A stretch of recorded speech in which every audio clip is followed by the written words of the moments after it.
Race, social justice, sports, politics, art, music, culture. We do it all on the D.L. Hughley Afternoon Show. If you're not tuning in, then you are definitely missing out. It's the D.L. Hughley Afternoon Show weekdays from 2 to 4 only on unapologetically progressive KBLA Talk 15. Like a brand new flavor in your head. Yeah.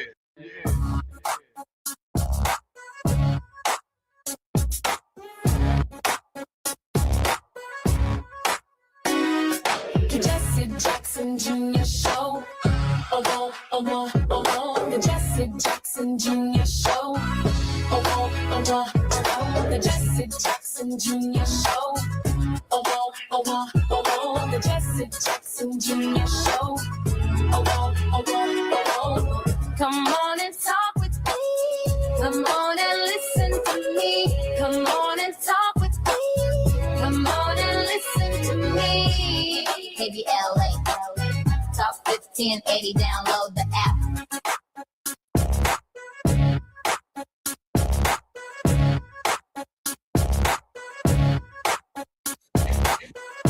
It's Tenacious Tuesday, Jesse Jackson Jr. Show. Welcome forward on KBLA Talk 1580. It's Tenacious Tuesday.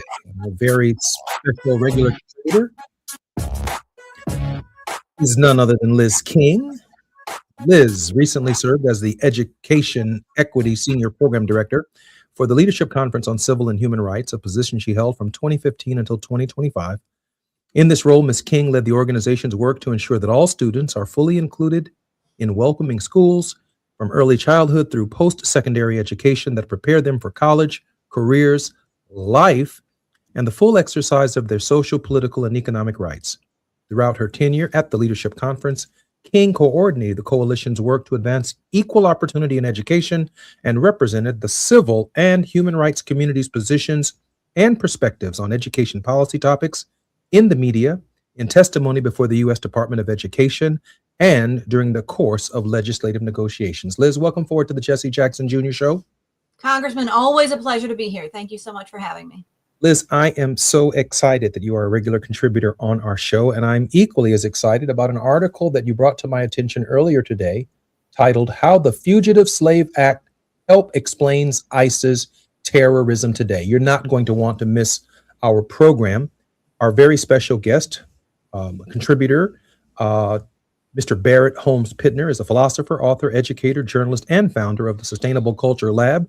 In 2021, he published the celebrated book, The Crime Without a Name, Ethnocide and the Erasure of Culture in America, which NPR named one of the top books of the year. In it, he describes how ethnocide, the destruction of a people's culture while keeping the people, has shaped American life since the transatlantic slave trade. The destruction of African culture while keeping African people was a foundational component of the slave trade and a chattel slavery in the Americas. Through his work, research, and advocacy, Pittner has devoted himself to combating ethnocide by developing and cultivating a sustainable and nurturing culture for society. A current focus is to center the Reconstruction era of U.S. history to better understand American society today and supply a framework for reconstructing it along lines more Reconstructionism amendments to the United States Constitution. Barrett Holmes Pittner is a man after my own heart. Barrett, welcome forward to the Jesse Jackson Jr. Show. Thanks for having me, Congressman. So I'm going to do something fairly unique today. The last line of the introduction, he believes in adding amendments to the Constitution. And when I wrote the book, A More Perfect Union, Tavis, as well as everyone who's ever read the book, some of whom have referred to it as a landmark, first issued in 2001 and reissued in 2019 before my co-author, Frank Watkins, died of COVID during the COVID crisis. We offered 9 amendments to the Constitution of the United States, essentially a new Bill of Rights from 2001 to 2012 during my service in the Congress of the United States. But after I read Barrett Holmes Pittner's article, and you ought to go to Substack and get it right now, How the Fugitive Slave Act Helps Explain ISIS Terrorism Today, I shared with Liz that I want to let Barrett Holmes Pittner do most of the talking on this show. But for a few questions that I might ask for clarity here and there, Barrett, welcome forward to the Jesse Jackson Jr. Show. Thanks for that wonderful introduction. I'm looking forward to talking as much as I can. Oh, that's happening. Liz, we have about 3.5 minutes before we come forward. Liz, why don't you get us started? Yeah, look, what I thought you would really appreciate, what your listeners would really appreciate, is about Barrett's perspective and his analysis. You know, you and I talk a lot about history, and we talk a lot about, you know, we need to know where we've been to know where we're going. And I think one of the pieces in the analysis that Barrett provides in this Substack is that, you know, we've been talking, there's a lot of national conversation about global models of authoritarianism. And is that what's happening in the United States? Is this Nazi Germany? Is this Soviet Russia? And what Barrett offers to us is no, what we are seeing is an American history of authoritarianism that's come back again. And so I think a lot of what Barrett's going to be sharing with us is what we are called to do in reaction and response, and the future that we are called to build, and the way in which the Reconstruction era in the United States has provided a roadmap, provided a groundwork for us to build off of. So I would love, Barrett, if you could just start by sharing sort of why is it that you see the what's happening right now in Minneapolis as an American style rerun, and just sort of share with the audience here today what happened before and how this is being replicated again, and what that tells us about how to resist and how to move forward in creating the country we all deserve. Barrett, we have about 2 minutes before the break, and then I promise you're going to have a straight 20 minutes. Perfect. So one key focus of my work is that Reconstruction made the America that we like, the America that has equality and citizenship, birthright citizenship. It has a Bill of Rights that's federally enforceable. All these underpinnings that we just act as though those always existed, those were created during Reconstruction. And so when you acknowledge that, it then begs the question, what did America look like before Reconstruction? Like, how was the day-to-day life, and what were the things that were going on at that time? Because if the America that we liked was started in Reconstruction, then the America that was before it could just be a really bleak, divided, authoritarian place, and that not just be something that's confined to the South. That could just be the norm. And once you open that up, you start thinking differently, asking different questions. Now, when you see some sort of terrorism happening in Minnesota or another part of America, you go, I wonder if that was similar to how it was before equal rights was even a concept, before freedom of speech was protected at the federal level, or all that types of stuff. There's a level where due process is protected at the federal level. So now we're talking about people lacking due process, freedom of speech being challenged, all that stuff. That's in many ways just how America was before the 14th Amendment. And so that kind of changes your perception and opens the understanding that what we might consider or what is authoritarian might just be like a reversion to a pre-Reconstruction norm in our society. And we just need to be aware of that, especially as more and more people try to celebrate a supposed greatness of America before Reconstruction. Well, we need to be reacquainted to what that looked like. And this is what it looks like. I'm Jesse Jackson Jr., listening to the Jesse Jackson Jr. Show. I'm so excited about this show. I almost can't see straight. More on KBLA Talk 1580 when we come forward. Our very special guest, Barrett Holmes Pittner. And of course, we're with Liz King on the Jesse Jackson Jr. Show. It's afternoon drive time with Jesse Jackson Jr. Only on KBLA Talk 1580.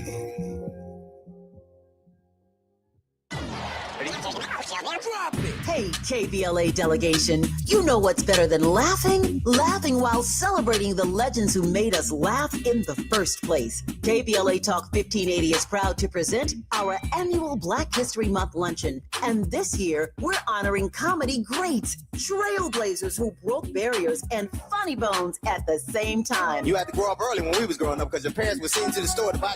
You was too young to buy. I want you to go to the store, give me a fifth of gin and a pack of cigarettes. Mama, I'm two. They ain't gonna let me have that. Here, take this note. You be a little boy walking down the street with liquor and cigarettes. And your neighbors be going, that's a good little boy right there. We need a little levity right about now. So we're rolling out the red carpet for comedy royalty. D.L. Hughley, Melanie Camacho, Earthquake, Lunel, Dion Cole, Martin Lawrence, and a surprise guest appearance. It's going up Thursday, February 26th in downtown LA at the Grammy Museum. An unforgettable afternoon of stories, celebration, and yes, plenty of laughs. Because let's be real, these legends don't just tell jokes. They have changed the game, opened doors, and made history while making us smile. You gotta go to child support court. You gotta get there real early in the morning. You see brothers going in the court. You see them come out 3 hours later. I can't pay this.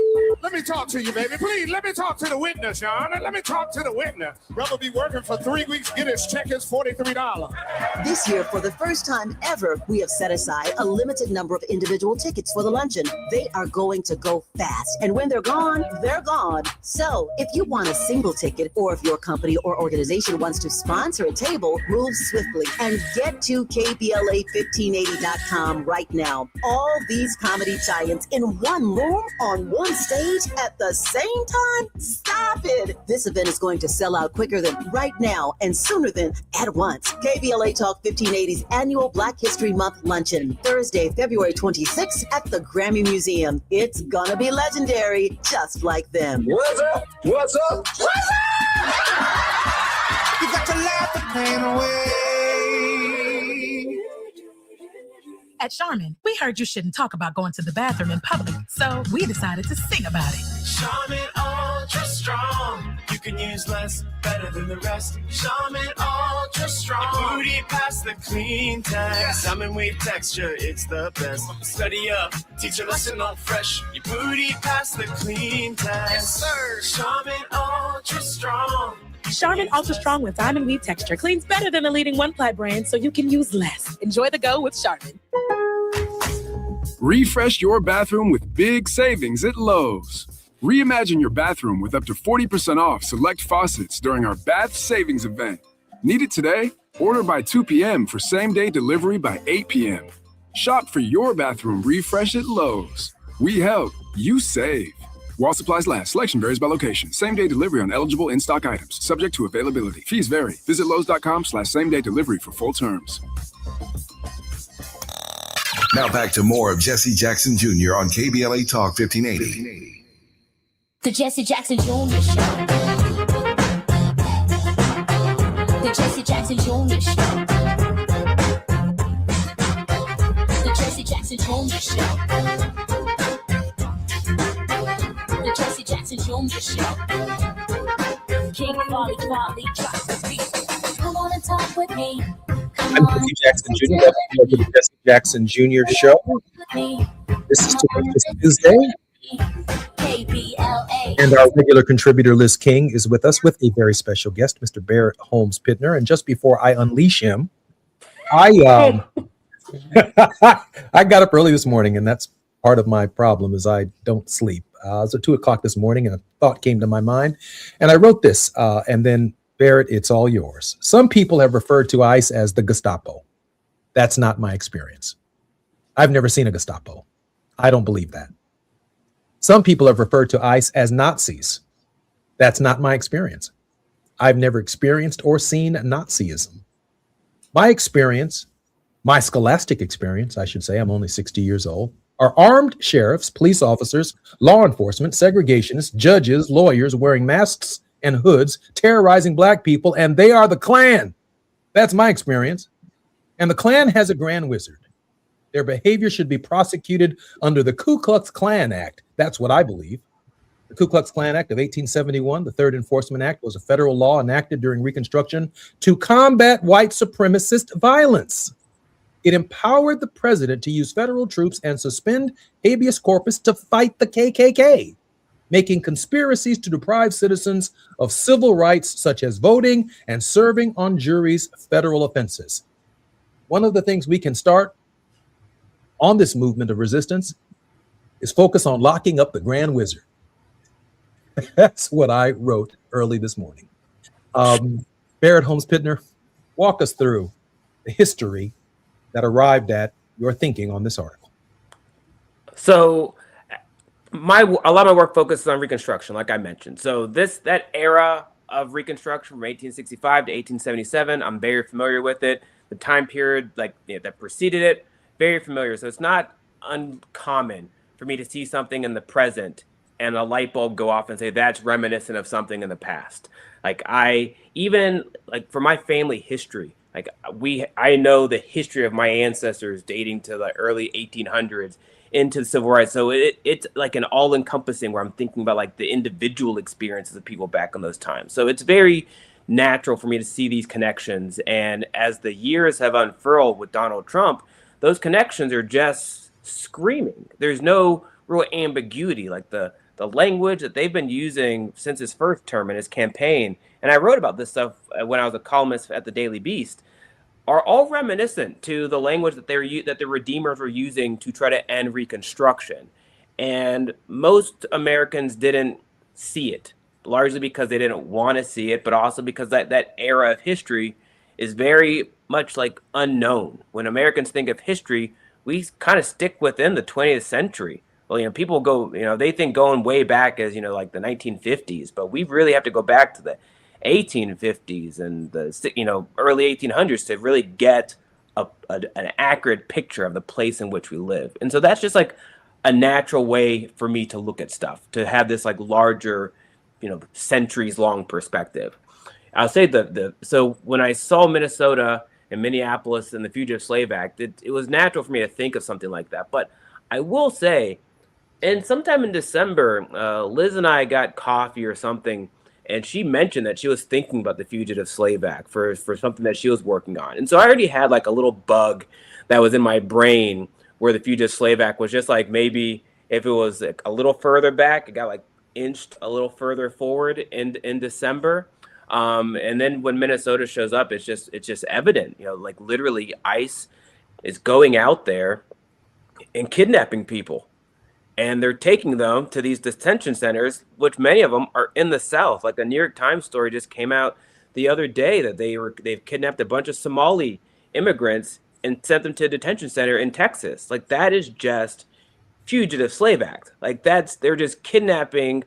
And a key thing for the Fugitive Slave Act to consider is if you're an African American and you had documentation that proved your freedom, these mercenary bounty hunters weren't really caring about that. They would destroy that documentation and then send that person to the South. If they got paid, they didn't care. So the notion of people getting arrested and their identification being essentially meaningless to ICE, there's a clear American precedent for that. And so this just aligns. It's very, very clear. And I also, when people think of the Gestapo or the Nazis and what you wrote at 2 a.m., they often are thinking about the federal government having these mercenaries. And since the Fugitive Slave Act wasn't the American military doing it, it was individuals, it was bounty hunters. People are more inclined to act as though those are two just vastly different things. What's the example of the federal government doing it? And I think that like misses the forest for the trees, because we're really talking about like a Southern white supremacist way of life that is spreading beyond the South. And if the South's power at a particular moment has a ceiling of they only can like influence the states, or maybe they can't even influence their own state, and now they have to create the Ku Klux Klan to terrorize Republican politicians so they can reclaim power in the states. Like, this is an ideology that's just been trying to grow. And if it grows from a state level or it grows from like a band of mercenaries to federal, it's the same thing, just with like a different access to power. And so like that's what we're talking about here. Back in the 1850s, they didn't control the federal government, so they couldn't do it. So they had to protect the Constitution and support Southerners paying mercenaries to go and kidnap African Americans and force them back to the South. And so like the parallels are just really obvious and stark, and they're something you can't miss once you start taking that broader view of history. The title of his article is How the Fugitive Slave Act Helps Explain ICE's Terrorism Today. I have not read an article this clear in at least a decade. Liz?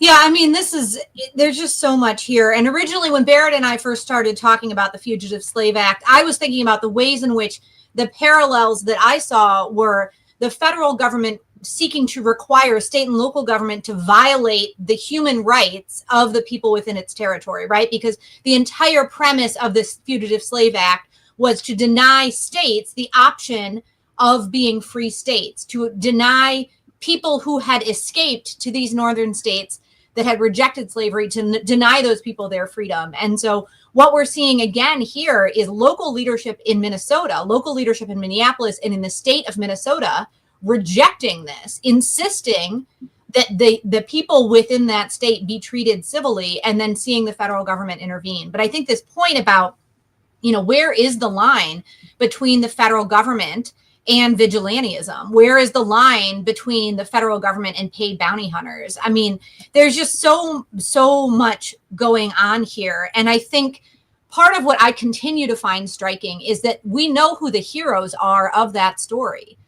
And they are trying so hard to rewrite that history. And they tried even at the time. And Barrett talks about this a lot in his writing as well, sort of the effort to destroy Reconstruction, to manipulate the story of Reconstruction, to undermine the successes of Reconstruction, even in that real time. And so I think this call for us to understand that history, to know what happened there, is just so powerful right now. Our country has been at this place before. The Fugitive Slave Act precipitated the Civil War, right? I mean, this is something that we need to know, we need to understand and learn from if we're to build a new chapter, if we are to become Reconstructionists, if we are to become the people who work together to build the future that we all deserve in this country. And I just think it's so powerful. And I know, you, Congressman, you talked about the Ku Klux Klan Acts. One of the things that Barrett has mentioned, I think it would be great to hear, Barrett, if you could talk more about the 13th, 14th, and 15th Amendment, how those work as promoting an affirmative vision of what rights meant in this country. Oh, so perfect. So first off, like when Liz and I were talking in December, and she was thinking about human rights and like the federal government allowing states to violate people's human rights, like the notion of human rights and civil rights as a thing that the federal government is even supposed to care about did not exist before Reconstruction. Like, Reconstruction made civil rights a thing that the federal government was obligated to care about. And then therefore, like, human rights is like, civil rights is like America's iteration of human rights in the 1860s, 1870s. And so when you think about the time before Reconstruction, the federal government's job was just to kind of manage the balance between the states and the federal government, and to protect property rights. And so there was no concept of protecting human rights at all. It was protecting property rights, and that superseded everything. And like, that's just so dystopian that I think it's hard for people now to even comprehend that. It wasn't that they're just like disregarding human rights or civil rights as a thing.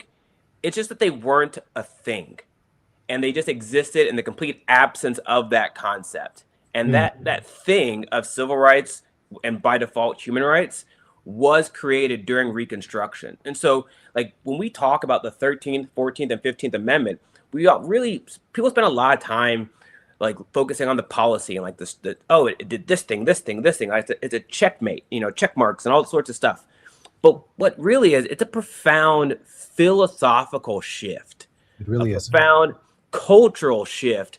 And then they had to figure out how to like manifest that philosophical shift in documentation. And this was proactive. So like civil rights is not a reactive concept. It's like people have these rights and we have to protect them proactively.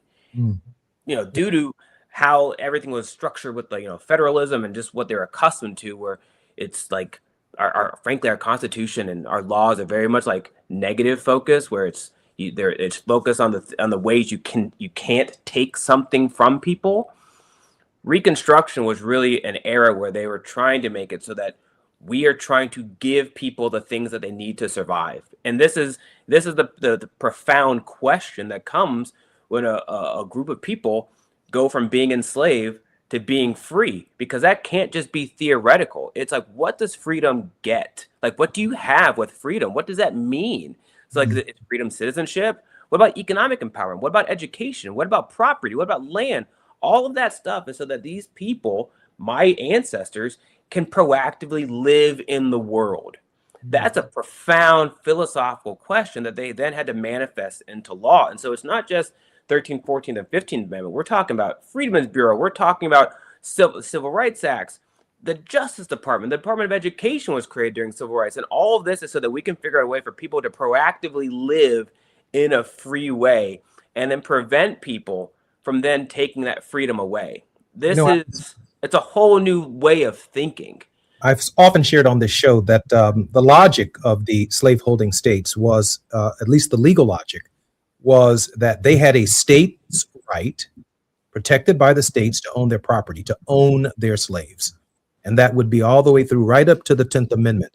Until the 13th, 14th, and 15th Amendment, to move from states' rights to human rights, we have a right not to be born in slavery.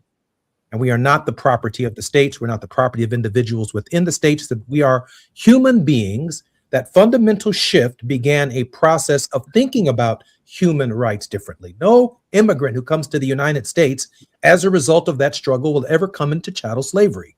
But there are other forms of slavery, the way we treat women, the way we treat the LGBT community, discrimination in its various forms, Americans with disabilities. All of that is the byproduct of the foundation laid in the Constitution by this era that says we have a human right not to be in slavery.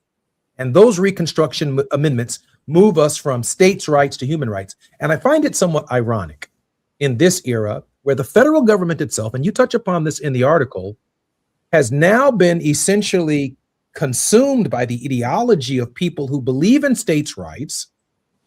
And when I spoke at the National Action Network conference about a year or so ago, I was with 5 attorney generals, including Letitia James and others, who made this argument. They are now using the 10th Amendment, states' rights, as a basis for keeping the federal government out of their states in the Trump era for the purposes of protecting individual freedoms, liberty, emancipation, because of what Donald Trump and this crowd has done by turning, if you will, the interpretive nature of the Constitution on its head. We have just about 10 seconds before we come forward, but I did want to say that I want everyone who can hear my voice, Google how the Fugitive Slave Act helps explain ICE's terrorism today. It's about a 3,500-word Substack article written by our very special guest, Barrett Holmes Pittner, who lays out the most comprehensive case for where we find ourselves at this hour. And I look forward to having him when we come forward. I'm Jesse Jackson Jr. More on KBLA Talk 1580 when we come forward. It's Afternoon Drive Time with Jesse Jackson Jr. Only on KBLA Talk 1580.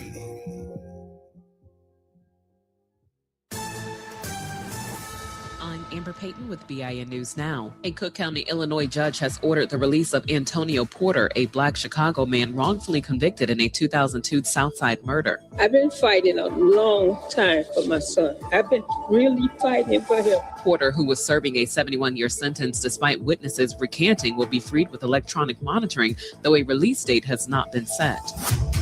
Rapper Kanye West is standing by his apology for past anti-Semitic remarks following a full-page ad in the Wall Street Journal linking his behavior to a brain injury and bipolar diagnosis. In a new interview with Vanity Fair, West rejected claims it was a PR move, saying the apology came from genuine remorse and a desire to stand for love and positivity. And actress Halle Berry is set to portray the President of the United States in a new film, The President is Missing, now in development at Apple. Get BIN News Now on demand 24/7 on the iHeartRadio app. For victims of drunk and drug driving, our grief is unique. But you are not alone. You always have a place at MAD. Call our 24-hour victim helpline at 877-MAD-HELP or visit mad.org. This is the KBLA Sports Minute with Ray Richardson. At the end of the regular season, 10 NFL teams were looking for a head coach. 7 of those teams have hired a new head coach, but none of the openings went to an African-American. Cleveland, Arizona, and the Las Vegas Raiders are the last remaining teams still interviewing candidates. It would not be a good look for the NFL, which preaches diversity, to have 10 openings for a head coach, and none of those jobs are filled by an African-American. At the moment, only 3 of the NFL's 32 teams have an African-American head coach. Aaron Glenn with the New York Jets, Todd Bowles with the Tampa Bay Buccaneers, and D'Amico Ryan with the Houston Texans. The odds makers in Vegas list Seattle as a 4.5-point favorite over New England in the Super Bowl. Super Bowl 60 is scheduled for February 8th in Santa Clara, the home stadium of the San Francisco 49ers. No debates, no speculation, just the info you need. That's your KBLA Sports Minute. I'm Ray Richardson. More news, opinions, and conversation when we come forward on KBLA Talk 1580. Are you 50 or older? This news is for you. The CDC recommends you get vaccinated against pneumococcal pneumonia. Even if you're healthy, your age puts you at risk. People 50 or older are over 6 times more likely to be hospitalized with pneumococcal pneumonia compared to adults 18 to 49. Just one shot can help protect you. Learn more and schedule at vaxassist.com. That's VAXassist.com. Sponsored by Pfizer. It all comes down to this, folks. Yep, the entire season is on the line.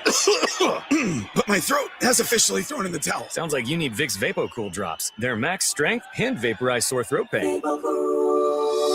Whoa! These VapoCool drops hit fast. Speaking of fast, did you just see that play? Yeah, he vaporized that ball. That pun should have come with a penalty. Vaporize sore throat pain with Vicks VapoCool drops. Use as directed. VapoCool.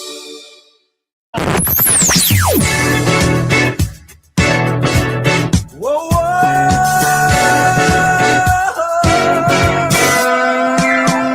This is KBLA Talk 1580. Talk radio. That's music to your ears.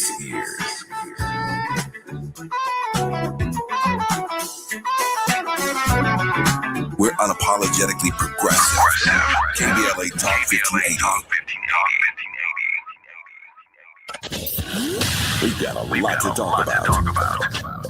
Hi, I'm Zoe Williams, aka the Voice of Reason, encouraging you to join me weekdays from 7 to 9 p.m. for the world's most intriguing relationship radio roundtable. Every night, I facilitate and encourage our loyal listeners to participate in the most engaging relationship discussions you'll hear anywhere. So make it a point to rendezvous with me, Zoe Williams, the Voice of Reason, Monday through Friday, 7 to 9 p.m. Pacific Standard Time. Trust me, your relationships will never be the same. The VOR is on fire tonight. Unapologetically progressive. KBLA Talk 1580. We've got your black. They call it progress. But progress has a price. Land once held in black hands, taken, stolen, erased. Acres paved into highways, fields burned. Homes replaced by parking lots and broken promises. Every deed lost was a dream deferred. We talk about millionaires, but what about the millionaires that never were? The farmers whose soil was seized, the families who watched their inheritance disappear, the wealth that never had a chance to grow because its roots were ripped from the ground. They took the land, but never the legacy, because the soil remembers, and so do we. Every story matters. Our mission is to collect, preserve, and amplify these stories. If this is part of your family's history, visit blacklandlost.org/share your story and help bring us closer to justice. KBLA Talk 1580, connecting you with the world. African Focus Incorporated is a community-based organization whose mission is to bring Africans and African Americans together, lead charitable initiatives on the motherland, and educate people from all walks of life on the beauty, legacy, and opportunity of Africa's 54 nations. And it's that time once again when African Focus is teaming up with KBLA Talk 1580 for our 8th annual African Focus Trailblazers Tour. Travel with us in 2026 when we're headed to the Southern African nations of Zambia and Botswana for a historical, cultural, and vacation tour led by me, Dominique DePrima, Cultural Ambassador for African Focus Incorporated. Enjoy luxurious accommodations, conscious fellow travelers, shopping, adventures, cultural tours, wildlife safaris, and a giant waterfall, one of the world's 7 wonders, along with a chance to be of service at an orphanage on the continent. Become an AFI trailblazer by exploring the motherland with a nonprofit organization that has members in Africa and America to help roll out the red carpet for you, and together we'll make a difference and have fun doing it. For more information, visit africanfocus.org or call 310-676-7300. That's 310-676-7300 or africanfocus.org. Whether it's stateside or exploring the diaspora, we're with you every step of the way. African Focus and KBLA Talk 1580. Come go with us. You're listening to Jesse Jackson Jr. on KBLA Talk 1580. The Jesse Jackson Jr. Show. The Jesse Jackson Jr. Show.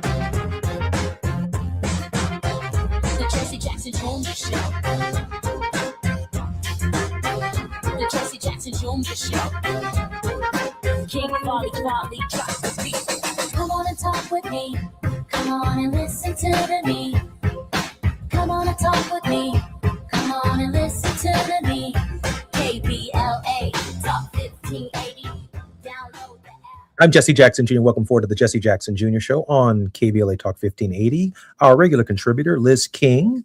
Prior to joining the leadership conference, Ms. King served as the Senior Policy Associate for Education at the Children's Defense Fund, where she focused on school discipline reform and school funding equity. King's policy and advocacy career began as Legislative Director for Congressman Shaka Fatah, where she advised and represented the congressman on education, healthcare, women, children, and family policies. Liz, welcome forward to the show.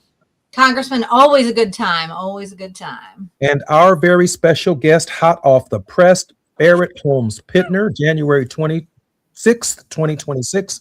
He writes how the Fugitive Slave Act helps explain ISIS terrorism today. And here's his thesis. By knowing this history, we can learn how to respond to ISIS terrorism by reconstructing a better America. I want to read just a brief portion of that article and then pitch it to Mr. Pittner. The Fugitive Slave Act de facto allowed for the hunting and kidnapping of all Black Americans in northern states. The only refuge for Black Americans resided either in their ability to show these Southern bounty hunters, i.e., the Texans and the Floridians who are embedded in ICE that Mr. Abbott and Mr. DeSantis sent to our cities, the ability to show these Southern bounty hunters their papers to prove their freedom or protection from white abolitionist Northerners.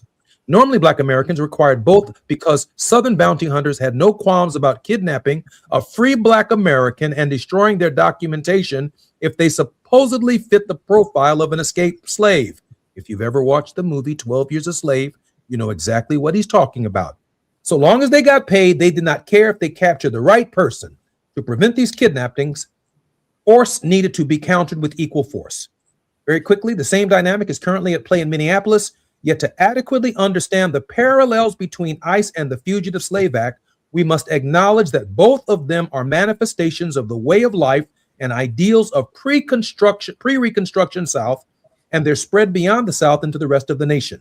Additionally, it is imperative that we understand the significant yet mostly unknown role Minnesota played in America's pre-Civil War battle over slavery. Barrett Holmes Pidner, help bring us to Minnesota. So the Minnesota angle I discovered just throughout my research, but it's fascinating because there's this Fort Snelling, that was created in 1819, and eventually that fort grew, more people went there, and it became Minneapolis. And so Minneapolis didn't become a city until 1854. So we're talking, we're at like 30 years here of buildup. And what would happen at this military fort is that military officers would get a stipend to pay for a servant, an assistant, someone to help them out. They're an officer. There's a hierarchy. And these people would often bring an enslaved person instead and then pocket that money. And so the American military was de facto just funding slavery in Minnesota since 1819. And as a result of that, since these were not states, these were territories and military outposts, there were no federal or state courts for African Americans to state their claim for their freedom, because since they were above the 36th parallel, that meant that those territories slavery was illegal in that area. So them being enslaved in this area was illegal, but the military was enslaving them and there were no courts. So how do you remedy this? The only solution is you have to find your way into any sort of American state. And often that state was Missouri, and they would arrive in St. Louis. And so in the 1830s, an enslaved woman whose only name we know is Rachel, no last name, filed in St. Louis Circuit Court that she was imprisoned at Fort Snelling, enslaved at Fort Snelling, and they gave her freedom, because since she was in a free state, she got her freedom because she was living in a free state. And that's what happened. So she got her freedom. And now this created a process where if you're an enslaved person and you made it to St. Louis and could find your way to a court and could find a white lawyer that would represent you, you just make this claim. And so from the 1830s, this became just like a regular practice. Rachel wasn't the only one. There were many, many others. But in 1846, an African-American couple who was imprisoned at Fort Snelling made their way to St. Louis, and this is Dred and Harriet Scott. And so they made their way to Fort Snelling, to St. Louis in 1846. And if it wasn't for a procedural error in their first trial, they probably would have been granted their freedom, and we would have never heard these names. But due to that procedural error, their suit extended into the 1850s. And when 1850 happened, that's when the Fugitive Slave Act happened. And now it became legal for bounty hunters to go into northern states and kidnap black people and return them to slavery. And if this is legal, because this was an act of protecting white property, which is what people felt the Constitution was supposed to do, this meant that a black person stepping foot in the North was no longer something that granted you your freedom. So the precedent from the case was named Rachel v. Walker was getting questioned.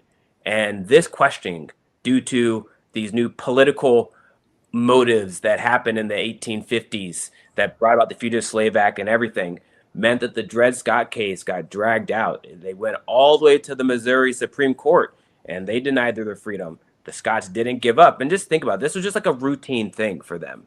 Like many African Americans had done this same thing in the 1830s and 1840s. So they were quite shocked that it got dragged out to this length, and they even needed to go to federal court. But then they did go to federal court, and in 1857, the Dred Scott decision came down, and their freedom were denied. And that continued the powder keg that had been lit off by the Fugitive Slave Act. And all of this is due, it's all connected to Minneapolis, because that fort is what built Minneapolis. And most people don't think about this because Fort Snelling, when it was created in 1818, Minnesota wasn't a territory and it definitely wasn't a state. That territory was called Wisconsin Territory. And so people kind of think it's Wisconsin, but it's actually Minnesota that has this unique connection to Dred Scott and the present that people aren't thinking about. And when you think about it regarding ICE, it's like the amount of immigrants who are following the process of going to court and doing their check-ins and making sure they're following the rules and the precedent and what's happening. And ICE is just denying that and acting as though they're doing something criminal and arresting them and sending them to detention centers in the South. It's the same thing as what the Scots are doing. They're doing something that in the 1830s and 40s was pretty routine for Black people who were illegally enslaved in the North, doing the proper process to get their freedom. And now it's denied. I'm Jesse Jackson Jr., listening to the Jesse Jackson Jr. Show. More with Liz King and Barrett Holmes Bittner when we come forward.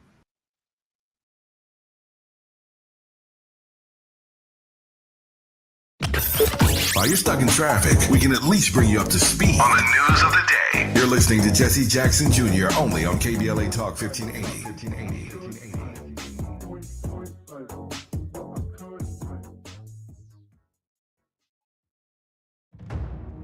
They call it progress, but progress has a price. Land once held in black hands, taken, stolen, erased. Acres paved into highways, fields burned. Homes replaced by parking lots and broken promises. Every deed lost was a dream deferred. We talk about millionaires, but what about the millionaires that never were? The farmers whose soil was seized. The families who watched their inheritance disappear. The wealth that never had a chance to grow because its roots were ripped from the ground.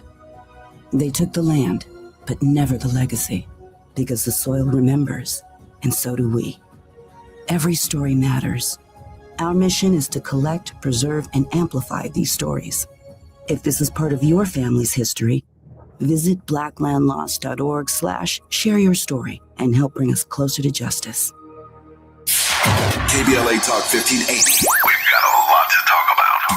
KBLA Talk 1580, connecting you with services and solutions. LA County's new Justice Care and Opportunities Department, or JCOD, is here to support justice-involved individuals and their families. The JCOD Support Center is now taking calls at 1-833-LACJCOD. That's 1-833-522-5263. Available 7 days a week from 6 a.m. to 11 p.m., the Support Center is your one-stop shop for re-entry issues and court support. They offer court reminders, connections to local services, transportation assistance for housing, court appearances, and childcare. The JCOD hotline provides personalized help to connect you with services that you need. And don't forget to check out justiceconnect.org for more information. Remember, it's free and available every day at 1-833-522-5263. This is a community call to action from KBLA Talk 1580. Lena Bloom for the Bail Project. Imagine you're stuck in a jail cell and you can't afford bail and someone offers you a way out. Just plead guilty and you can go home and kiss your kids goodnight. What do? What thousands have. You plead guilty whether you are or not. Cash bail makes poverty a crime. That's why the Bail Project helps those who can't afford it while fighting to end cash bail, because freedom should be free. Brought to you by the Ad Council. Not everything announces itself. Some things simply arrive, and the room is compelled to adjust. This is grooming without apology, without noise, without compromise. Gods and money, organic formulations, clean precision, crafted for skin that does not ask for permission to be felt. Element Cream, a rare hydration layered like an oud at dusk, measured, enduring, unmistakably masculine, moisturizing oil, a quiet revolution, restoring what stress, climate, and time attempts to claim. This is not skincare. It is composure made visible. It is inevitability. Gods and money exist impeccably. Discover the ritual at godsandmoney.com. godsandmoney.com. That's godsandmoney, MONY.com. Now back to more of Jesse Jackson Jr. on KBLA Talk 1580. The Jesse Jackson Jr. Show. The Jesse Jackson Jr. Show. The Jesse Jackson Jr. Show. The Jesse Jackson Jr. Show. I'm Jesse Jackson Jr. You're listening to the Jesse Jackson Jr. Show on KBLA Talk 1580. Our regular contributor, Liz King, is with us, along with a very special guest, Barrett Holmes. Ms. King's education career began as a middle school teacher in South Philadelphia. She holds a BA in government and religion from Wesleyan University and an MS in elementary education from St. Joseph's University. Liz, welcome forward to the Jesse Jackson Jr. Show. Thank you, Congressman. Always a pleasure. We are discussing a bombshell article written on Substack by Barrett Holmes Pittner, How the Fugitive Slave Act Explains ISIS Terrorism Today. Before we go any further, Barrett, can you share with us how we can subscribe to your Substack? Oh, yes. My Substack, the name of it is called The Reconstructionist. So the website is the-reconstructionist.com. Just go to that and you can subscribe to my Substack, and it's as simple as that. Pretty easy. I appreciate you very much. Liz, why don't I pitch it to you? Yeah, thank you so much, Congressman. I mean, you know, one of the things that we're thinking about with all of the violence is Minneapolis. On some level, the racism has got so bad now that it's killing white people. And we have seen this model before when the racism gets so bad that it gets outside of what was meant to be its confines of violence against people of color. And now it is taking white lives. You know, part of what I've been thinking about is Ella Baker and the murder of Goodwin, Schwerner, and Cheney. And, you know, these were three civil rights leaders, three civil rights volunteers who went to Mississippi to help advocate for voting rights. They were murdered, they were lynched, and in the course of the investigation, they dredged the Tallahatchie River to try and find the bodies of these three individuals. In the course of that dredging, they found the bodies of many young Black men who had been lynched, who had been murdered, and whose deaths had never been investigated. And so Ella Baker says, and there's this amazing, you know, Sweet Honey in the Rock song that a lot of people know, but Ella Baker says, when will the killing of Black men, the Black mother's son, be as important as the killing of white men, of white mother's sons? And so we have to think about here, what does white death mean in this context?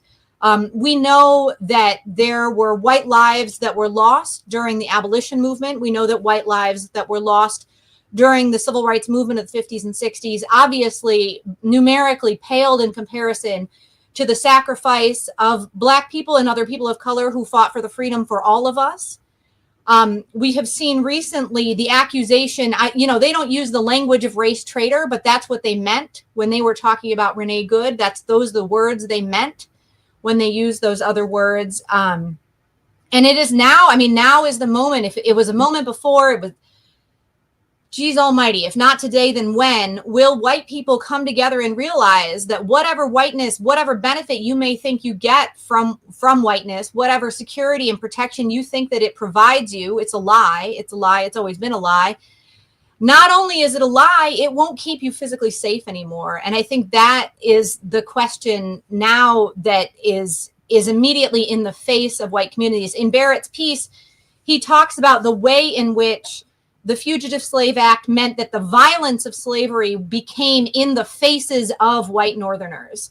So white Northerners who had chosen to ignore it, who were unaware somehow, who chose to separate themselves from it, were no longer able to do that. And what we're seeing in Minneapolis is every day, more and more white bodies are taking to the street and saying, not in my name, not in my neighborhood. And so, I think there's just so much to take here. This really is a moral question for every single person, no matter their background. Which side are you on? Which side are you on? And I think it's just, there's so much here. I know there's just so much here, Congressman, about what does it mean for any of us right now? What is our obligation as human beings? As we approach our word of hope, which I'm going to ask Barrett Holmes Pittner, our very special guest, to give us in the final 3 minutes of our program, I'm reminded of Reverend James Reeb on March 11th, 1965, the very day I was born, he was beaten to death between Selma and Montgomery. 14 days later, Viola Liuzzo met a tragic end. Both whites who came from the North, South to join the Selma to Montgomery campaign for voting rights, for human rights, for civil rights, for equal opportunity. And it was a pivotal moment. Lyndon Johnson took to the floor of the Congress and said, listen, with all of those blacks that had been dredged from the bottom of the Mississippi River, it was not enough to move the president of the United States, quite like the killing of Jimmy Lee Jackson, Reverend James Reeb, Viola Liuzzo, and a hot summer. And now we're looking here in Minneapolis at the death of Miss Good, at the death of Mr. Pretty, and we are at another inflection point where with the loss of white life, we can only imagine what the summer is going to be when ICE is in urban America, where there are African Americans and Hispanics and others who live under the First Amendment, who live under the Bill of Rights, who understand the Reconstruction Amendments, understand their basic human rights, confronting the lawlessness of this hour. Mr. Pittner, this article is shocking. It's informative. It is revelatory, and I'm encouraging everyone to go onto his Substack and find this article. Just Google it. How the Fugitive Slave Act helps explain ICE's terrorism today. Very grateful for Barrett Holmes Pittner being our very special. Barrett, we leave the last 3 to 4 minutes of our program for a word of hope. And I know that the idea of a new Reconstruction for you begins with new amendments. Yes, new amendments are key, but it's a new way of seeing the world, a new way of being able to articulate the world. And I think Reconstruction, frankly, did that to America in the 1860s. And so to touch upon what Liz was saying, the identity and the idea of whiteness that colonizers created is one that's zero sum. It's an identity that exists from being free from anything that's not yourself. You know, if you have a drop of something that's not white, that whiteness goes away. And so I think, and we're talking about hope, we're really talking about freedom and the freedom to live and commune with people of different backgrounds and everybody. And, you know, what America is built on is an idea that I call freedom from. They're trying to be free from something. You know, it's quite reactionary and isolationist and not that healthy. And I think Reconstruction kind of brought a new type of freedom. They didn't linguistically call it what I'm about to call it, but I call that a freedom with, where you're trying to be free with other people. And by trying to be free with other people, your actions are done in a way where you're trying to sustain that freedom. You know, that's why you're polite and hospitable and greet people with respect, because you're trying to be free with them for as long as you can. And I think the white Americans from the Civil Rights era to the abolitionists to Reconstruction to the present that are getting terrorized by the American establishment and the norm are the ones that are trying to be free with people, regardless of their race, regardless of their ethnicity, regardless of their gender. And that counters the freedom from kind of destructive norm of freedom that we built this country around. So the hope is if we continue to try to be and work to be free with other people, we can reconstruct our society in a much grander, better way. And we already did that. Reconstruction clearly is an era where they tried to be free with Black people. And it made America an immensely better place. And now we have people from all over the world that we can be free with, that I think will also make America an immensely better place. The title of the article, How the Fugitive Slave Act Helps Explain ICE's Terrorism Today, was published, I believe, just yesterday on thereconstructionist.com. You can Google that article and find the Substack of our very special guest, Barrett Holmes Pittner.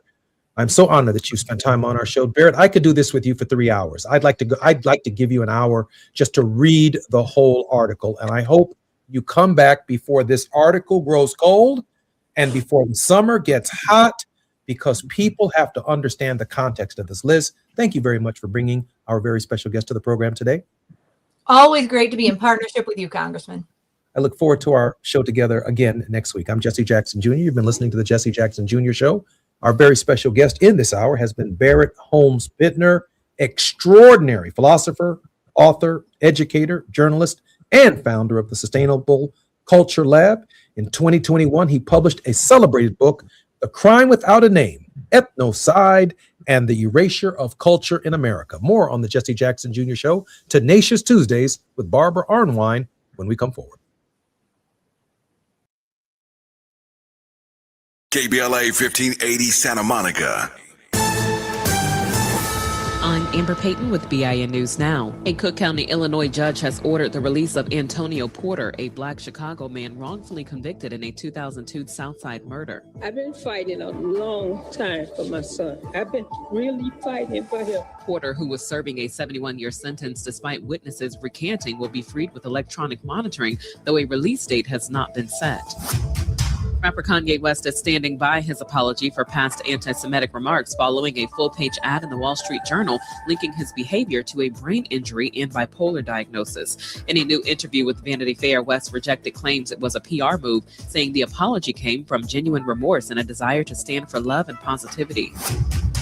And actress Halle Berry is set to portray the President of the United States in a new film, The President is Missing, now in development at Apple. Get BIN News Now on demand 24/7 on the iHeartRadio app.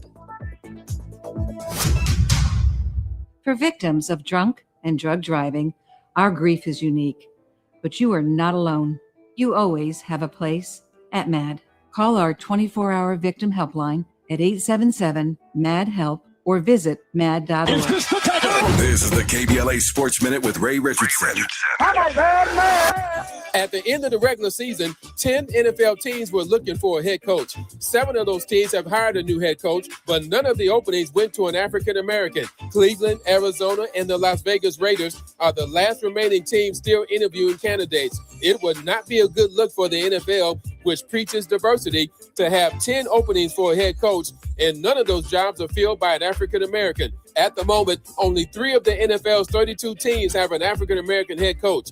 Aaron Glenn with the New York Jets, Todd Bowles with the Tampa Bay Buccaneers, and D'Amico Ryan with the Houston Texans. The odds makers in Vegas list Seattle as a 4.5-point favorite over New England in the Super Bowl. Super Bowl 60 is scheduled for February 8th in Santa Clara, the home stadium of the San Francisco 49ers.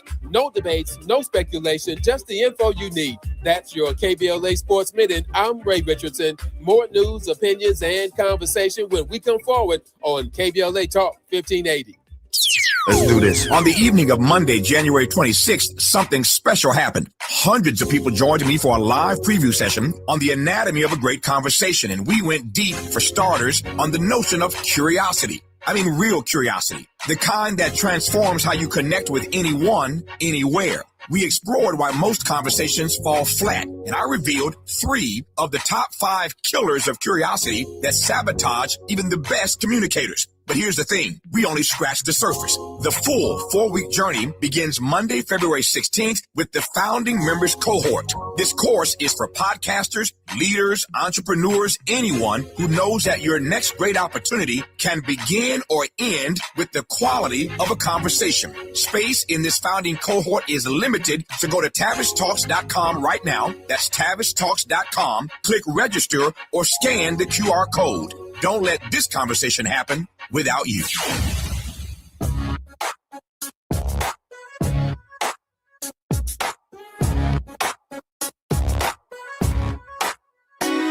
The Jesse Jackson Jr. Show. The Jesse Jackson Jr. Show. The Jesse Jackson Jr. Show. The Jesse Jackson Jr. Show. Come on and talk with me. Come on and listen to me. Come on and talk with me. Come on and listen to me. KBLA Talk 1580. Download the app.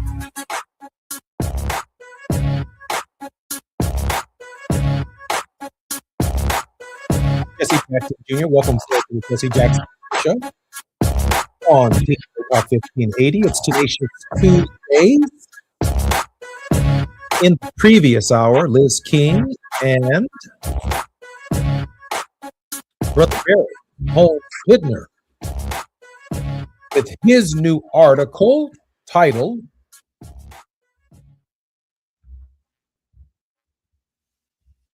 How the Fugitive Slave Act Helps Explain ISIS Terrorism Today. A very, very important thesis. And then he concludes the article with how the South became federal. How what was a regional problem, state-centered federalism, was a 50-year plan that began with Barry Goldwater, even though this isn't in the article, Mr. Conservative, and Democrats began leaving, better yet, Dixiecrats began leaving the Democratic Party and joined his not-so-subtle race-based messaging and began the construction of the modern Republican Party. That, of course, led to a Tea Party that has now led to a MAGA coalition. In the meantime, the liberal Democrats, with large African-American urban centers, as the Negro people and the free slaves began migrating north, that's how our big cities became pivotal in these states. That's why Chicago is so central to the state of Illinois being a blue state. It is why Detroit is so central to the state of Michigan being a swing state. It is why Philadelphia is so central as a major urban municipality in essentially a rural Appalachian state. It is why registering to vote in Atlanta, Georgia is the only way you get an Ossoff and a Raphael Warnock in the United States Senate. If Atlanta is not there, there's no Ossoff, a Jewish American in the Senate. There is no Raphael Warnock in the United States Senate. Atlanta is central to those two United States senators. Without certain major municipalities where African Americans have found themselves, the Congressional Black Caucus, made up of 62 members of Congress, largely hail from the Voting Rights Act and districts that are drawn under Section 2 and what was previously Section 5 of the Voting Rights Act to give African Americans, the newly freed men, an opportunity to serve in the Congress. The 1st Congressional District of Illinois is one of those districts, the 2nd Congressional District of Illinois, the 7th Congressional District of Illinois, the 4th Congressional District of Illinois, which is a Hispanically drawn district. And when the Robinson versus Clay decision is decided in June of this year, the last days, I believe, of that particular term of the Supreme Court, they decided not to do it in January because the state of Louisiana said, hey, don't rule yet. Hold it as long as you possibly can because it would be too disruptive. Whatever you all are about to decide, it could throw the midterm elections into a complete quandary. If the Supreme Court rules in Robinson versus Clay that Section 2 of the Voting Rights Act is unconstitutional, it means not only can Pam Bondi bring a lawsuit against a historically African American congressional district, it means that any group of white plaintiffs in a congressional district can sue the state, arguing that they have been discriminated against in the construction of the district, and therefore they are not getting representation in the Congress of the United States. I know something about this. And I share this with the leadership of KBLA and my good friend Tavis Smiley. I had to be in this campaign to see it for myself, whatever the outcome may be. I've had to work in the red parts of this district, which did not exist in the 17 years that I was in Congress, to share a vision of inclusion to even be considered. And it's doubly difficult being Jesse Jackson Jr. because the assumptions from the red looking north is that I'm part of Chicago.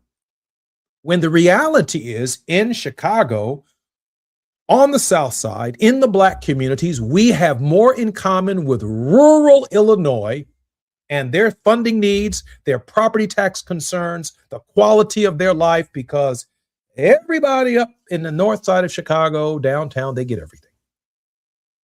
And then they paint with a broad stroke, that's Chicago. That's a code word for that's Black. And so even our representatives have to have an economic message that makes sense to the red parts of our districts. in order to be successful in a campaign. It's something you have to experience. It's not something you can just philosophize about or theorize about.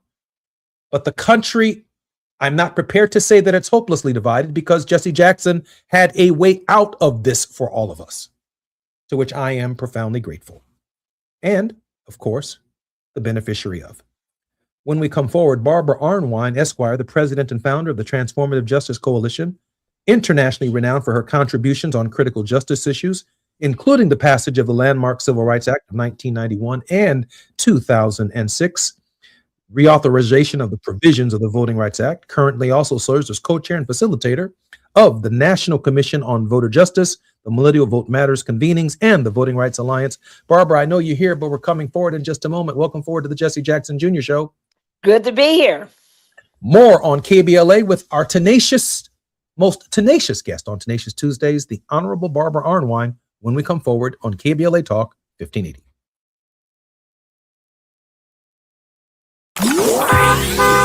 It's afternoon drive time with Jesse Jackson Jr. Only on KBLA Talk 1580.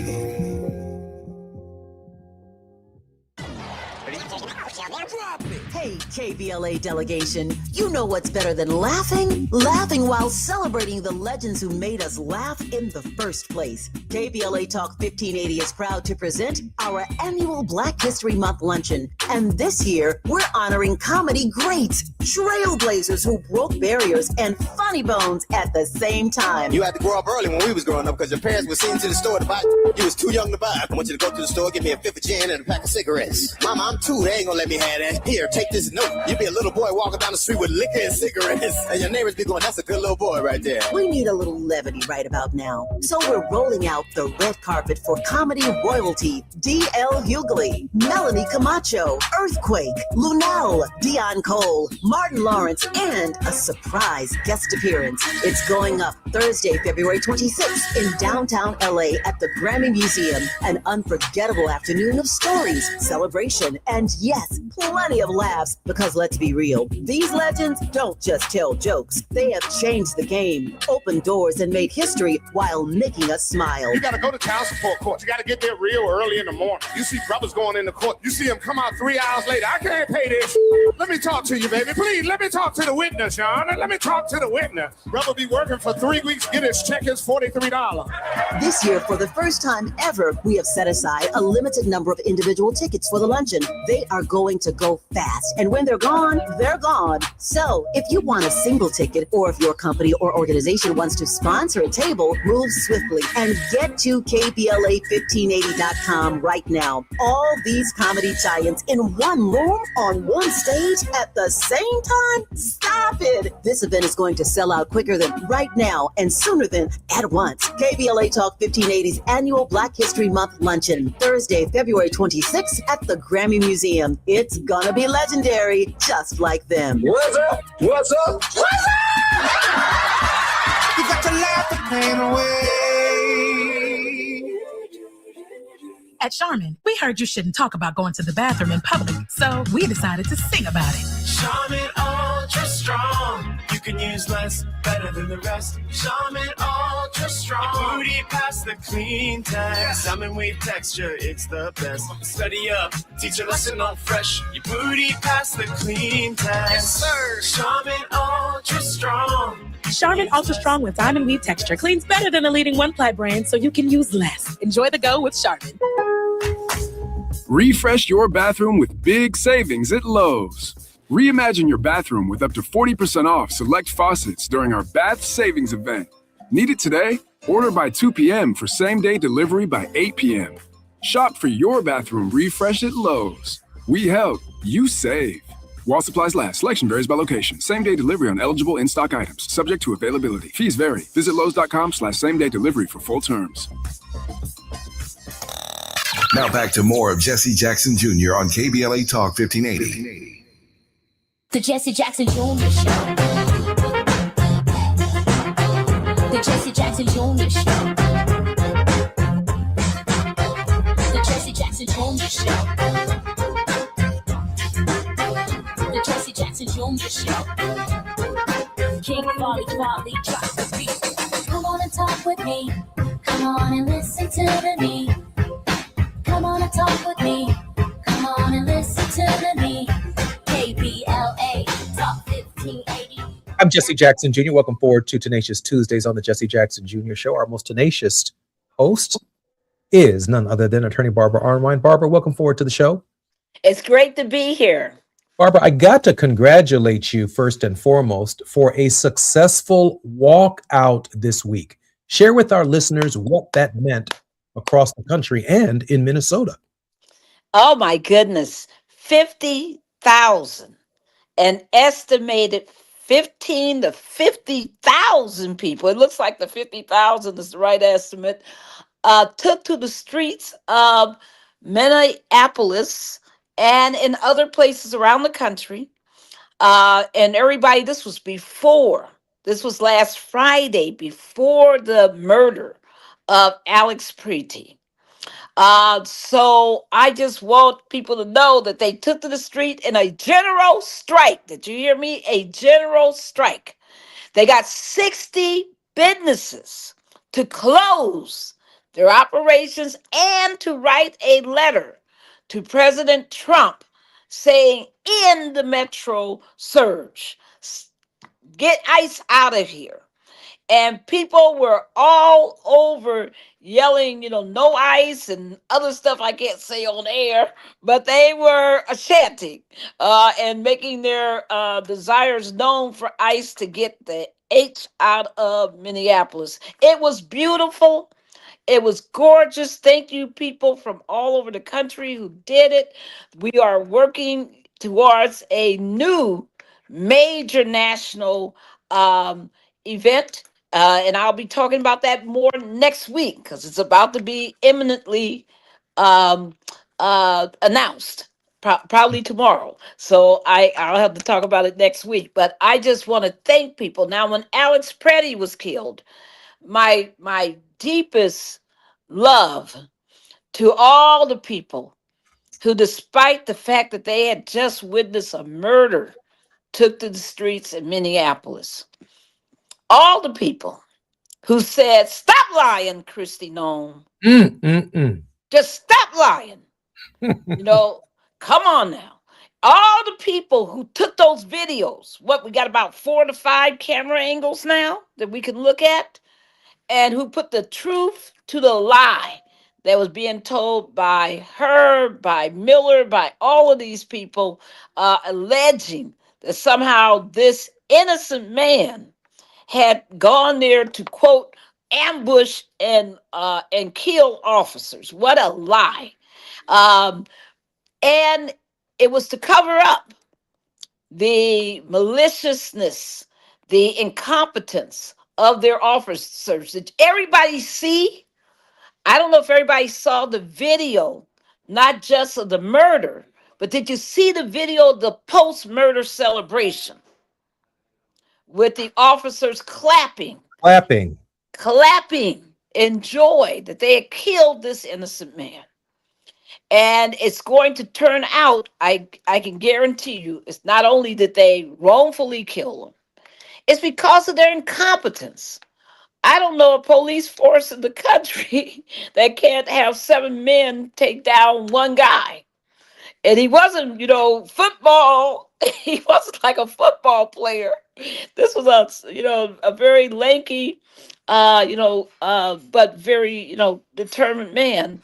And for them to have pepper sprayed him, to have already pushed a woman to the ground, how sick can you be? I mean, these are some sick people. And I think that, I want to really congratulate the people in Phoenix, the people in Denver, the people all over the country who took to the streets on Saturday evening and Sunday and have said ICE out.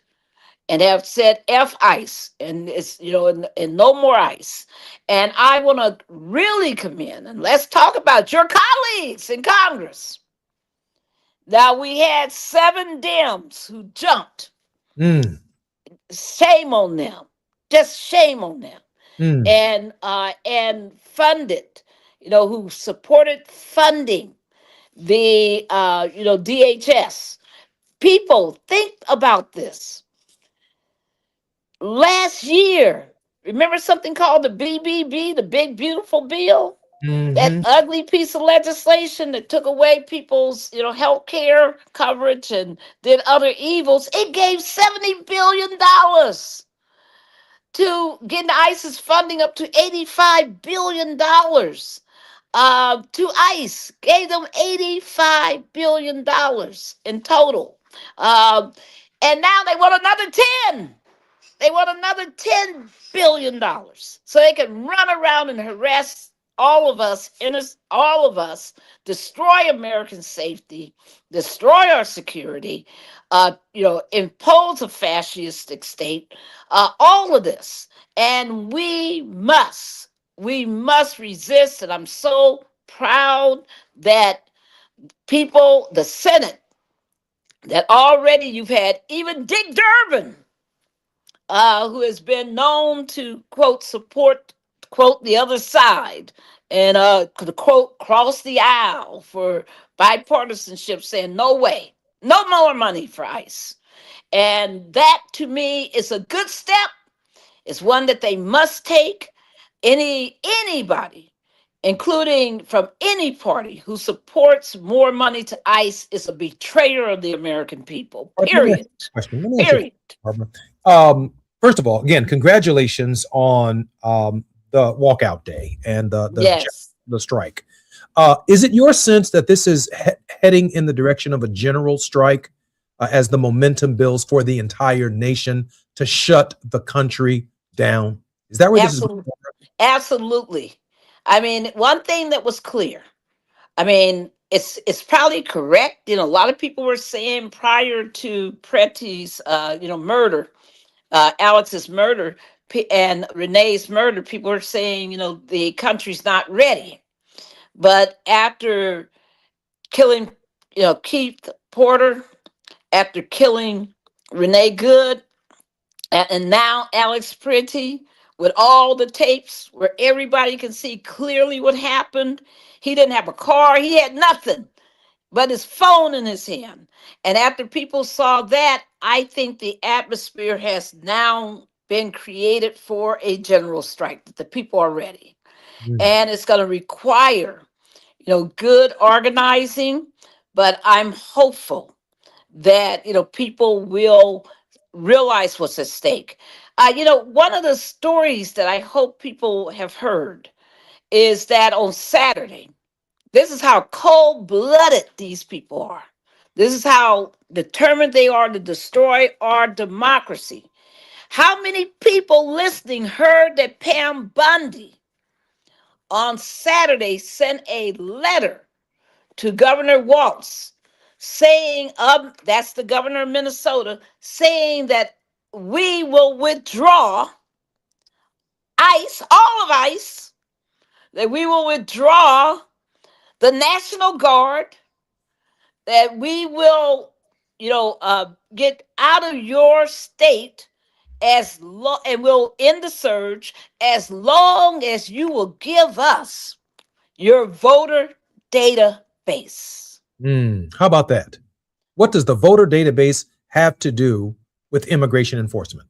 What does it have to do with it? Except the retribution that Donald Trump is after includes states that did not vote for him, urban areas that did not vote for him, that carry those states. He is bringing a retribution agenda and terror ahead of the terms to those communities. Barbara, you know what? One thing I learned about preaching when I was in the seminary is when the moment is propitious. Brothers and sisters, listen to me. Wherever you are within the sound of my voice, we're not asking you to do what Barbara Arnwine does. But Barbara is one of the major players in organizing the National Walkout, her organization, which is in coalition with dozens, if not hundreds of other organizations around the country providing national leadership. We need her leadership.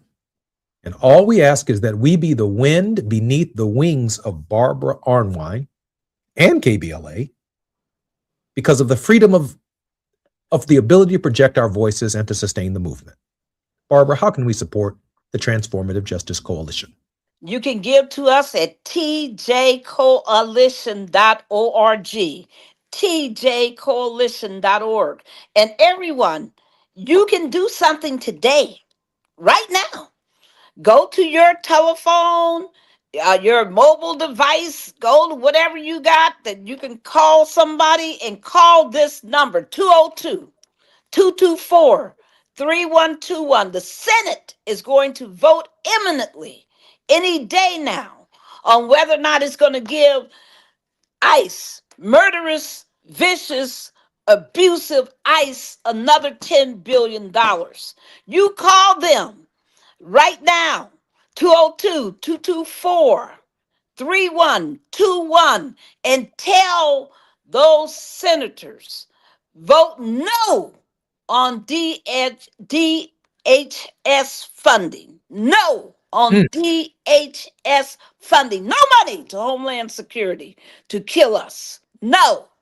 Now, did you hear that no on Facebook? This isn't you, not for you, Barbara. Did you hear that no when you read the New York Times this morning? Did you hear that no on any other program in America? No, you heard it right here in real time. Propitious describes conditions, signs, or moments that are favorable, promising success, or showing a likelihood of a good outcome. Barbara Arnwine says, in this moment, the Senate is considering amendments for an additional $10 billion to ICE.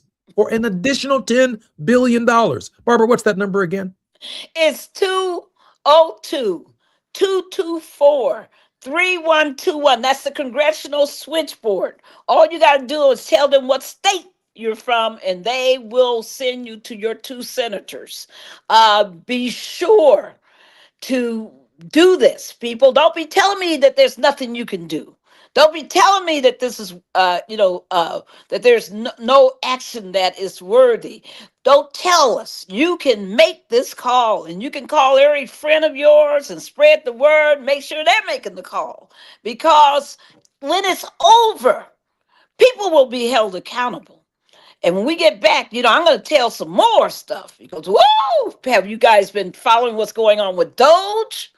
And come on now. And have you also been following?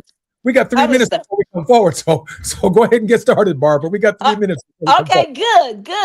Honey, look at this. Doge is in the news, everybody. Doge.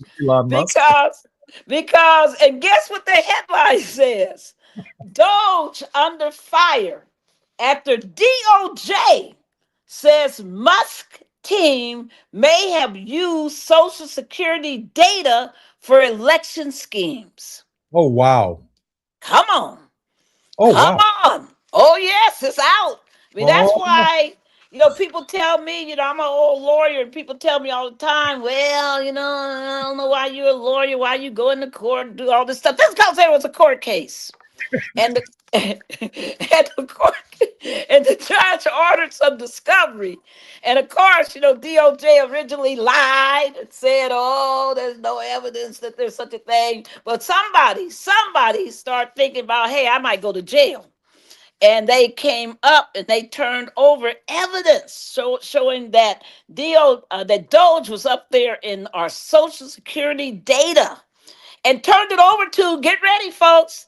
Who are they accused of turning this data over to? Try a private entity that works on voting. And they haven't named the entity, but who, inquiring minds want to know, because some folks need to go to jail. And it looks like at least 2 to 3 Doge members are going to jail for absolutely violating the Hatch Act, and for lying, and for trying to cover up what they did. Oh, some people going to jail, and we need to stay on this like what? Right on right. Like white on rice. Come on now. Or like gravy on a chitlin. You got it. I mean, because this is real, folks. This is not, I said Doge was nothing. We go Not a voter suppression scheme. This proves it. Jackson Jr. on KBLA Talk 1580. More on Tenacious Tuesday with Barbara Arnwine on KBLA Talk 1580 when we come forward.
It's afternoon drive time with Jesse Jackson Jr.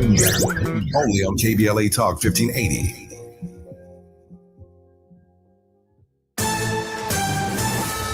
I'm Amber Payton with BIN News Now. President Trump says he has no plans to replace Homeland Security Secretary Kristi Noem, even as his administration reviews ICE operations in Minneapolis. I think she's doing a very good job. Trump says he wants a fair investigation into the shooting death of Alex Preddy in Minneapolis.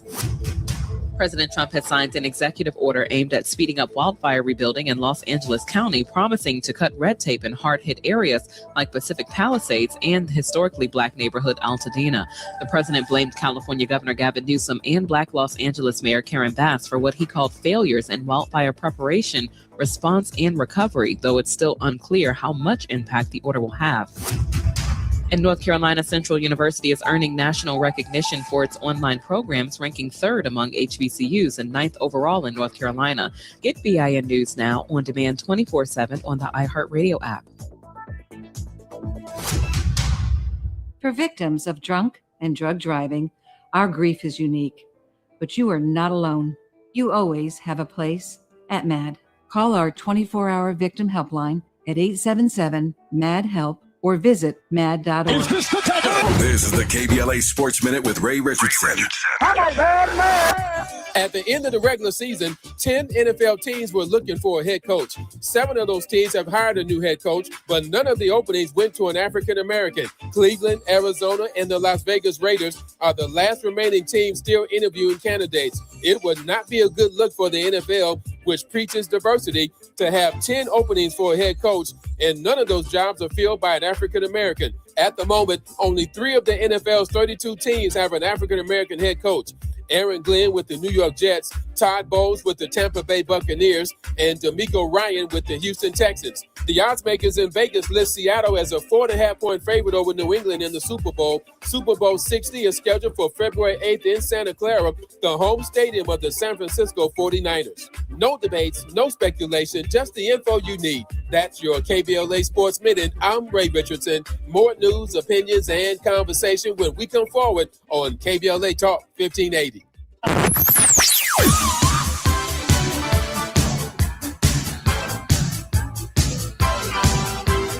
This is KBLA Talk 1580. Talk radio. That's music to your ears. We're unapologetically progressive. KBLA Talk 1580. Are you 50 or older? This news is for you. The CDC recommends you get vaccinated against pneumococcal pneumonia. Even if you're healthy, your age puts you at risk. People 50 or older are over 6 times more likely to be hospitalized with pneumococcal pneumonia compared to adults 18 to 49. Just one shot can help protect you. Learn more and schedule at vaxassist.com. That's VAXassist.com. Sponsored by Pfizer. It all comes down to this, folks. Yep, the entire season is on the line. But my throat has officially thrown in the towel. Sounds like you need Vicks VapoCool drops. They're max strength and vaporize sore throat pain. Whoa! These VapoCool drops hit fast. Speaking of fast, did you just see that play? Yeah, he Vaporize that ball. That fun should have come with a penalty. Vaporize sore throat pain with Vicks VapoCool drops. Use as directed. Let's do this. On the evening of Monday, January 26th, something special happened. Hundreds of people joined me for a live preview session on the anatomy of a great conversation, and we went deep, for starters, on the notion of curiosity. I mean, real curiosity. The kind that transforms how you connect with anyone, anywhere. We explored why most conversations fall flat, and I revealed 3 of the top 5 killers of curiosity that sabotage even the best communicators. But here's the thing, we only scratched the surface. The full 4-week journey begins Monday, February 16th with the Founding Members Cohort. This course is for podcasters, leaders, entrepreneurs, anyone who knows that your next great opportunity can begin or end with the quality of a conversation. Space in this founding cohort is limited, so go to TavishTalks.com right now. That's TavishTalks.com. Click register or scan the QR code. Don't let this conversation happen without you. Still battling a thirsty lawn that guzzles water and drains your wallet? Let LADWP turn that patch of grass into a gorgeous, drought-smart garden for free. We're talking a full California-friendly landscape makeover designed and installed by pros at no cost to you. That's right, LADWP does the work, you get the upgrade. Ready to transform your yard and save big? Visit LADWP.com/leap. That's LADWP.com/LEAP. KBLA Talk 1580, connecting you with the world. African Focus Incorporated is a community-based organization whose mission is to bring Africans and African Americans together, lead charitable initiatives on the motherland, and educate people from all walks of life on the beauty, legacy, and opportunity of Africa's 54 nations. And it's that time once again when African Focus is teaming up with KBLA Talk 1580 for our 8th annual African Focus Trailblazers Tour. Travel with us in 2026 when we're headed to the southern African nations of Zambia and Botswana for a historical, cultural, and vacation tour led by me, Dominique DePrima, Cultural Ambassador for African Focus Incorporated. Enjoy luxurious accommodations, conscious fellow travelers, shopping, adventures, cultural tours, wildlife safaris, and a giant waterfall, one of the world's 7 wonders, along with a chance to be of service at an orphanage on the continent. Become an AFI trailblazer by exploring the motherland with a nonprofit organization that has members in Africa and America to help roll out the red carpet for you, and together we'll make a difference and have fun doing it. For more information, visit africanfocus.org or call 310-676-7300. That's 310-676-7300 or africanfocus.org. Whether it's stateside or exploring the diaspora, we're with you every step of the way. African Focus and KBLA Talk 1580. Come go with us. You're listening to Jesse Jackson Jr. on KBLA Talk 1580. The Jesse Jackson Jr. Show. The Jesse Jackson Jr. Show. The Jesse Jackson Jr. Show. The Jesse Jackson Jr. Show. King Volley drops the beat. Come on and talk with me. Come on and listen to me. Come on and talk with me. Come on and listen to me. KBLA Talk 1580. Download the app. Thank you. I'm Jesse Jackson Jr. Welcome forward to the Jesse Jackson Jr. Show on KBLA Talk 1580. It's Tenacious Tuesdays with none other than our most outstanding host, Dr. Barbara Arnwine. Attorney Arnwine, welcome forward to the show. It's great to be here. Barbara, during the break, I looked it up. NBC News reports Trump administration says Doge may have misused Social Security data. An unnamed political advocacy group contacted the Department of Government Efficiency staffers in a bid to gain access to state voter rolls. Let me read these 2 paragraphs if you don't mind. Come on now. The Justice Department alerted a federal judge in Maryland that members of the Department of Government Efficiency working with the Social Security Administration may have misused data it obtained from that agency. In a court filing Friday, Justice Department officials said SSA representatives told them a recent review found that in March, after a temporary restraining order by the Maryland judge blocking Doge's access to SSA went into effect, an unnamed political advocacy group contacted 2 members of the agency's DOJ team with a request to analyze state voter rolls that the advocacy group had acquired. The advocacy group stated its aim, the Justice Department writes, was to find evidence of voter fraud and to overturn election results in certain states. Barbara, I have a question for you. Yes. Now, Donald Trump seems to have suggested, either directly or indirectly through some of his minions, that he will take pressure off of the state of Minnesota, the ICE raids, the ICE behavior, if the state, as one of his preconditions, turns over the voter rolls. What does that have to do with immigration enforcement whatsoever? Everybody be aware of their playbook. They want to create a voter database nationwide so that they can do a cross check and say that, that anybody with my name, Barbara Arnwine, people say, oh, that's a unique name. Guess what? There are 4 other Barbara Arnwines in this country. 4 others. And if the one in California is registered or the ones in California are registered and I'm registered here, they're going to claim we're the same people and invalidate both of our registrations. That's what CrossCheck did. It took years of litigation to kill CrossCheck, but they're bringing it back. And what's going to happen is you're going to show up to your voting place and you're going to say, I'm ready to vote. And they're going to tell you, no, you're not, because you're not on the federal voter registration database. Don't care what your state say. They want to block the state data and make it all about what the new federal consolidated list will do. Folks, this is dangerous.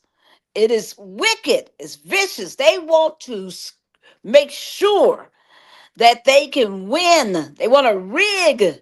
They want to, just totally tilt the scales so that they can win when they know the American people don't want to hear what they got to say.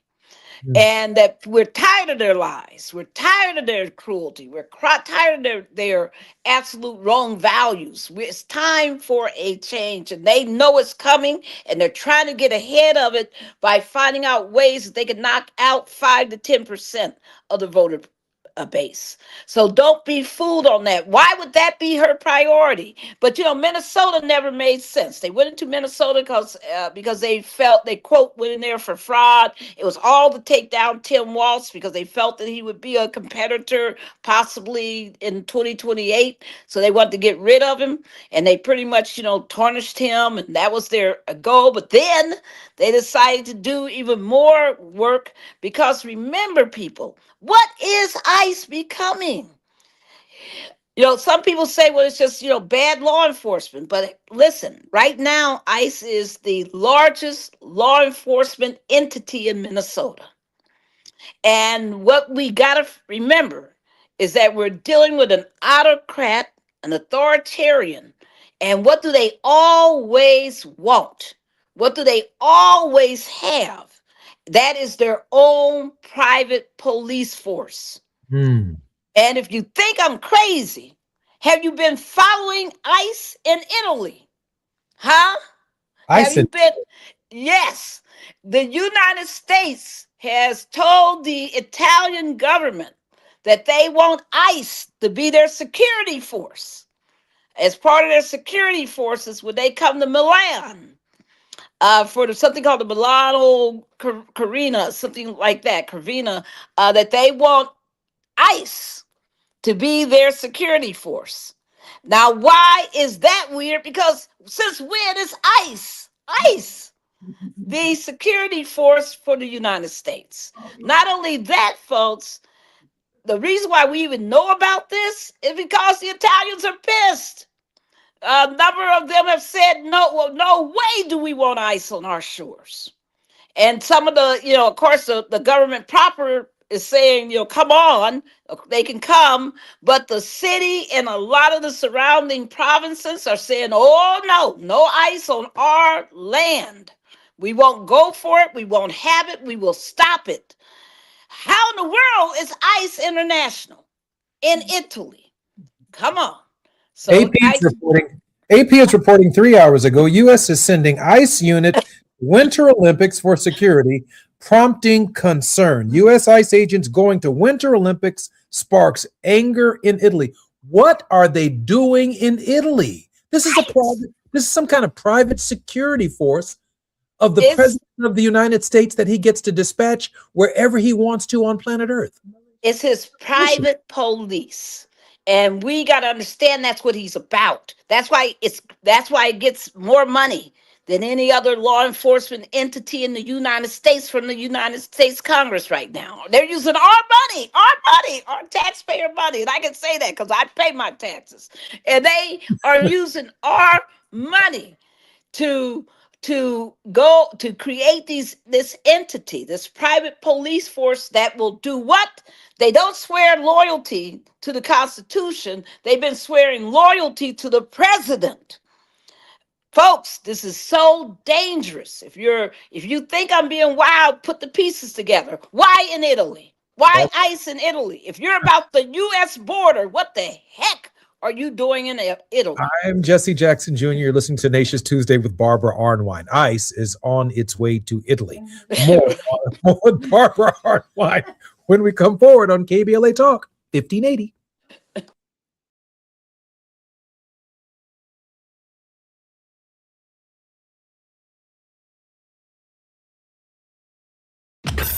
While you're stuck in traffic, we can at least bring you up to speed on the news of the day. You're listening to Jesse Jackson Jr. only on KBLA Talk 1580.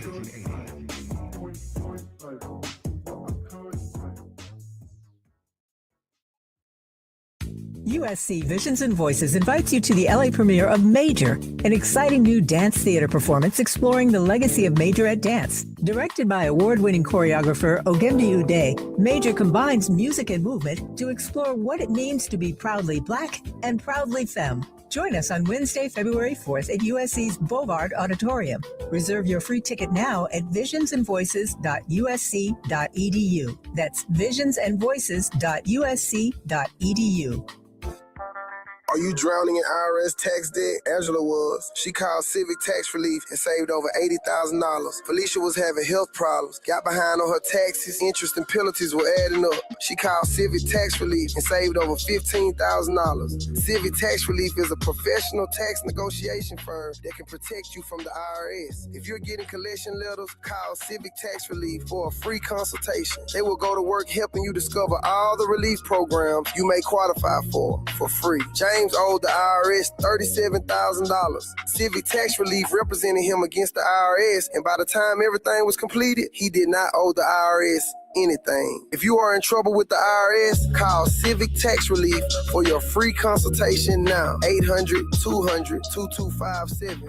800-200-2257. Get a free consultation and real tax relief. Call 800-200-2257. 800-200-2257.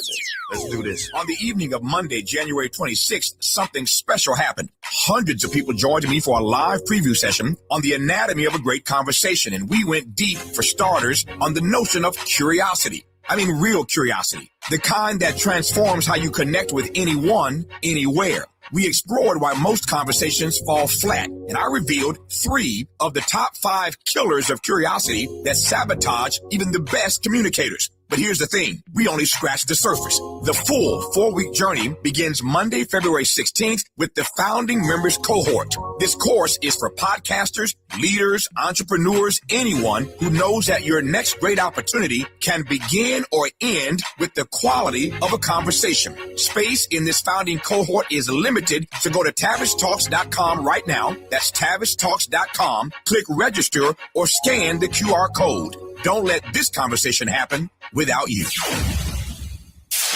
KBLA Talk 1580. We've got a lot to talk about. KBLA Talk 1580, connecting you with services and solutions. If you need help getting your resume in order, finding job training, or landing a job, we've got 3 great options for you. First, the City of Los Angeles has WorkSource centers across the area offering free job support. The California Workforce Development Board can help you with everything from GED prep to vocational training at no cost to you. On the federal level, the Department of Labor's American Job Centers offer a full range of services for job seekers and businesses alike. Visit careeronestop.org, or for more info, just call California's Help Center or visit cwdb.ca.gov or call 916-657-1440. For the City of Los Angeles programs, go to ewd.lacity.gov or call 213-744-7300. All these services are free to help you get your next job. This is a community call to action from KBLA Talk 1580.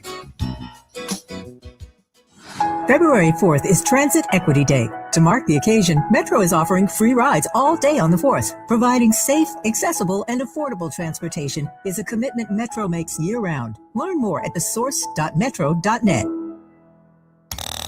Now back to more of Jesse Jackson Jr. on KBLA Talk 1580. The Jesse Jackson Jr. Show. The Jesse Jackson Jr. Show. The Jesse Jackson Jr. Show. The Jesse Jackson Jr. Show. King Volley drop the beat. Come on and talk with me. Come on and listen to me. Come on and talk with me. Come on and listen to me. KBLA Talk 1580. Download the app. I'm Jesse Jackson Jr. Welcome forward to the Jesse Jackson Jr. Show. It's Tenacious Tuesday on the J Lunch Club. We're getting some good, solid information today from Barbara Arnwine, the president and founder of the Transformative Justice Coalition. She shared with us that she had been working hard organizing a national day of walking out at a certain time, and those numbers have multiplied across the country, and there is increasing talk that this could result in a general strike. That is a day or two, or maybe even a prolonged period where the American people come together and reject our national leadership. An extraordinary moment in the history of our country, an extraordinary moment in the history of our republic. It all starts somewhere. I know it started with the Pullman strike and led to mass efforts to engage organized labor and fighting for the middle class in this nation. Barbara, give us some idea of where this is going from your perspective, given the very nature of the tenuous period within which we find ourselves. The issue for me right now is whether or not the progressive movement can learn from Black history.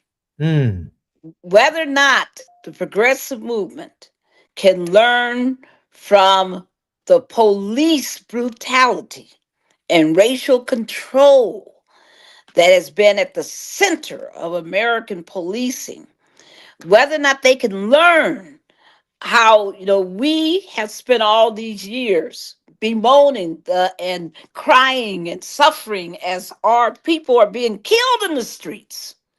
And folks saying whatever narrative the police put out there, whatever false lie they pull out there, always criminalizing the victim and all of the stuff that we are now seeing them doing with Renee Good, seeing them doing with Alex Preddy. Welcome to our world is what a lot of Black folks have been saying. And my question is, can the progressive movement understand that what you're seeing in ICE, we're seeing in a lot of local law enforcement? The question is, can the movement expand its perspective, get out of its myopia and look broadly and say, my goodness, yes, Black Lives Matter still. Can they see it? Scott Nagagwa,